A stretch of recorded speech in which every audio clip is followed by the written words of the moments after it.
Hello and welcome back to our channel. So today in this video we are going to discuss about how to delete Bloodstrike account. So without wasting much of our time, let's get straight into the video.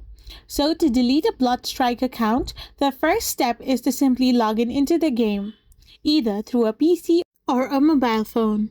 Now you need to navigate to the settings menu and locate the account section. From there you can simply choose to unlink any linked account like Steam.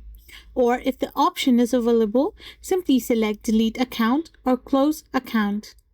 If you encounter difficulties, then you can also contact the Bloodstrike support page, or in-game support team can also help you provide assistance.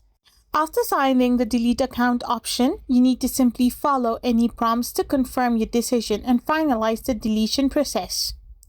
This is how you can simply delete Bloodstrike account. I hope you found this video helpful, so don't forget to hit that subscribe button and do give us a thumbs up.